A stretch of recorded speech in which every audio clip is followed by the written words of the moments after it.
Hello and welcome to my YouTube channel electronics classes, जहाँ हम discuss करेंगे Norton's theorem. इससे पहले मैंने आपको थेवेनिन्स थ्योरम समझाई थी।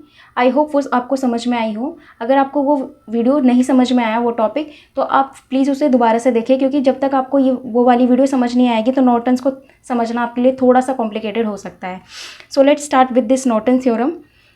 कितना भी कॉम्प्लिकेटेड सर्किट क्यों ना हो, आई मीन टू से कि यदि सर्किट में बहुत सारे वोल्टेज सोर्सेज कनेक्टेड हैं और रेसिस्टेंस कनेक्टेड हैं, तो उनको हम, यदि वोल्टेज सोर्सेज कनेक्टेड हैं सर्किट में, तो उनको हम सिंगल करंट सोर्स के साथ रिप्लेस कर सकते हैं। और बहुत सारे रेसिस्टेंसेज लगे हैं तो उनको सिंगल हम एक रेसिस्टेंस के थ्रू रिप्लेस कर सकते हैं नॉर्टन्स थ्योरम में। लेकिन करंट सोर्स के साथ हम पैरेलल में क्या कनेक्ट करेंगे, एक नॉर्टन रेसिस्टेंस को कनेक्ट करेंगे। So let's start with this. The network in the box may contain any number of resistors and EMF sources connected in manner, but according to Norton's, the entire circuit behind terminals A and B can be replaced by a current source of output IN in parallel with a single resistance RN। जो अभी मैंने आपको बताया है कि एक single current source होगा, उसके पैरेलल में RN कनेक्टेड होगा, मीन्स नॉर्टन रेसिस्टेंस, और RL के अक्रॉस अगर हमें करंट निकालनी है तो उसको हम क्या करेंगे, शॉर्ट करेंगे। Current through any load RL connected across terminal A and B can be readily obtained. So क्या है प्रोसीजर इसको फाइंड करने का? Procedure for finding Norton's equivalent circuit. पहले क्या स्टेप आता है, open the two terminals between which we want to find Norton's equivalent. क्या करना पड़ेगा, जिसके भी अक्रॉस हमें नॉर्टन इक्विवेलेंट सर्किट निकालना है उसको क्या करना पड़ेगा, ओपन करना पड़ेगा। Put a short circuit across the terminal under consideration, find the short circuit current flowing in the short circuit. फिर उसके बाद नेक्स्ट सेकेंड स्टेप क्या होगा कि उस ब्रांच को हमें क्या करना पड़ेगा, शॉर्ट करना पड़ेगा। फर्स्ट स्टेप में आपको ओपन करना पड़ेगा, सेकंड में आपको शॉर्ट करना पड़ेगा जिसके अक्रॉस करंट निकालनी है। थर्ड स्टेप क्या है, determine the resistance between the two open terminals with all ideal voltage sources shorted and all ideal current sources opened. ये थर्ड स्टेप जो है इस सेम एज आपके थेवेनिन्स थ्योरम से मैच करता है। कैसे कि जब हमें RN की वैल्यू कैलकुलेट करनी है, वहाँ पे RTH की वैल्यू होती थी, यहाँ RN की, नॉर्टन्स रेसिस्टेंस की। तो क्या करना होगा कि जितने भी वोल्टेज सोर्सेज हैं उनको क्या करना पड़ेगा, शॉर्ट करना पड़ेगा। क्यों? अगर आइडियल वोल्टेज सोर्स है तो उसमें रेसिस्टेंस की वैल्यू कितनी होती है, 0 होती है।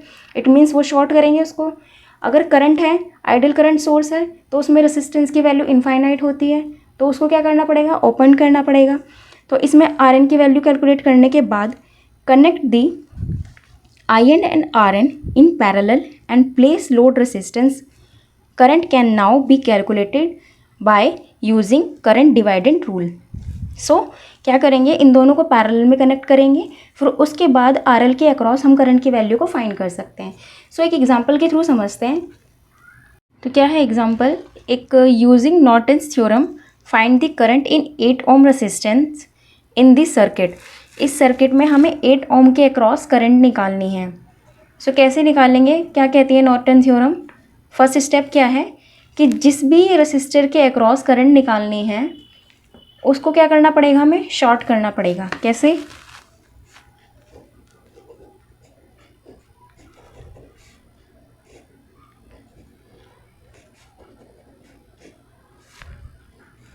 एट ओम के रेसिस्टेंस के अक्रॉस निकालना है तो 8 ओम को क्या करना पड़ेगा, शॉर्ट करना पड़ेगा।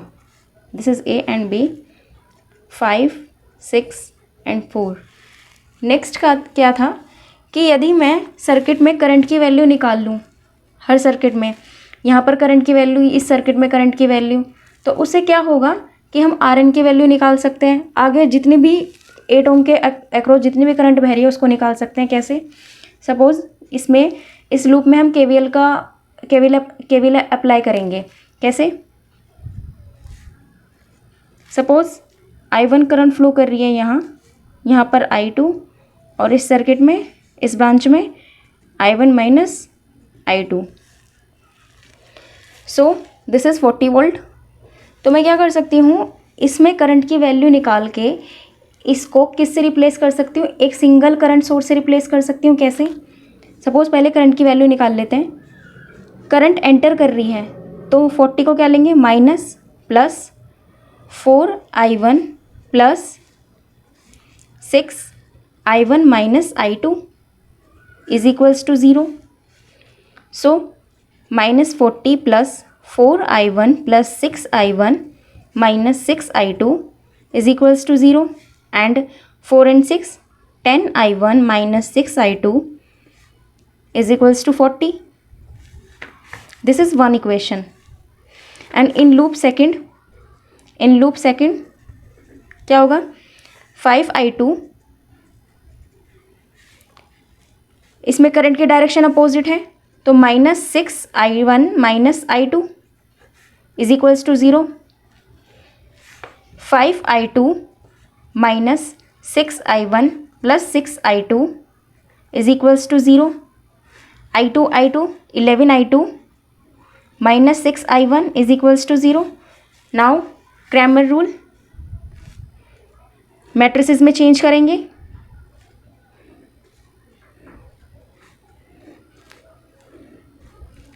I1 10, I1 सेकेंड इक्वेशन में -6, I2 -6 and I2 11. I1 I2, और यहाँ इस वाली ब्रांच में भी I2 करंट फ्लो कर रही है. 40 एंड 0 वोल्टेजेस. सो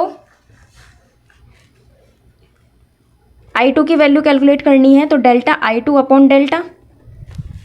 सो इसको डिटरमिनेंट में चेंज करेंगे. कैसे, 10 -6 and 11 delta is equals to, तो क्या होगी value, 110 minus 36 is equals to 74 delta की वैल्यू. और यहीं हम डेल्टा I2 की वैल्यू कैलकुलेट कर सकते हैं. Delta I2 is equals to what, इसको रिप्लेस करना पड़ेगा I2 की वैल्यू कैलकुलेट करने के लिए. 10 -6 and 0 is equals to 10 and 0 minus 240, sorry plus 240, so is equals to 240. तो डेल्टा की वैल्यू कितनी है, delta is equals to 74 and I2, delta I2 is equals to 240. तो हम I2 की वैल्यू कैलकुलेट कर सकते हैं. Delta I2 upon delta is equals to 240 upon 74, और जब हम इसको डिवाइड करेंगे तो कितना आएगा, 3.24 एम्पियर. तो हमने I2 की करंट फाइंड कर लिए, कितना है, 3.24. नेक्स्ट स्टेप क्या था कि हम RN की वैल्यू फाइंड कर सकते हैं कि जितने भी सर्किट है, जितने भी रेसिस्टेंस लगे हैं सर्किट में, सभी को एक रेसिस्टेंस से रिप्लेस कर सकते हैं. लेकिन उसके लिए क्या कंडीशन थी कि हमें क्या करना पड़ेगा, ओपन करना पड़ेगा. कैसे, वोल्टेजेस को शॉर्ट करना पड़ेगा और करंट सोर्सेज को ओपन सर्किट करना पड़ेगा. क्यों वोल्टेजेस को शॉर्ट क्यों करना पड़ेगा, क्योंकि आइडल वोल्टेज सोर्स में रेसिस्टेंस की वैल्यू 0 होती है, इसलिए उसको क्या करना पड़ता है, शॉर्ट करना पड़ता है. और आइडल करंट सोर्स में रेसिस्टेंस की वैल्यू इनफाइनाइट होती है, उसको शॉर्ट करना पड़ता है. सो वोल्टेज सोर्स को हम क्या करेंगे, शॉर्ट करेंगे.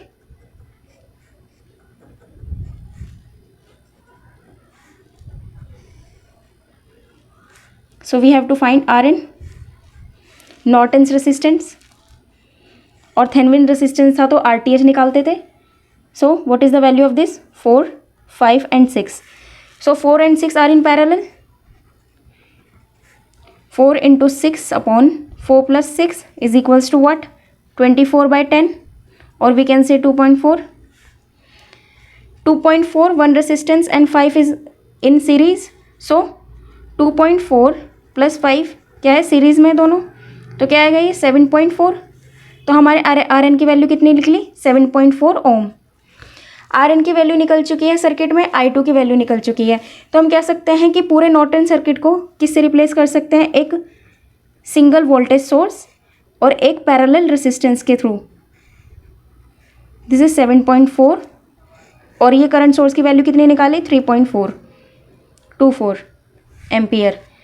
और हमें क्या करना था, 8 ओम के रेसिस्टेंस के अक्रॉस करंट की वैल्यू निकालनी थी। तो हम कैसे निकाल सकते हैं करंट की value, I is equals to V upon R formula होता है। So V upon R, sorry इसमें करंट की सॉरी रेसिस्टेंस तो 2 रेसिस्टेंस लगे हैं, एक तो आर एन और दूसरा कितना है आर एल।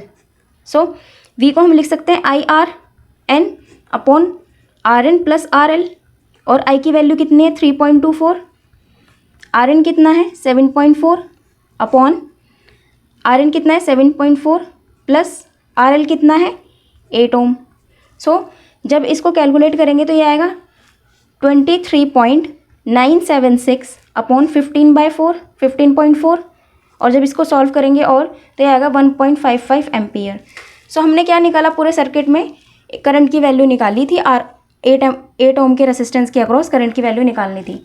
सो आज की वीडियो को यहीं समाप्त करते हैं। सो प्लीज़ अगर आपको मेरी वीडियोस अच्छी लगे तो please hit the like button below the videos. Now thank you, bye bye and have a nice day.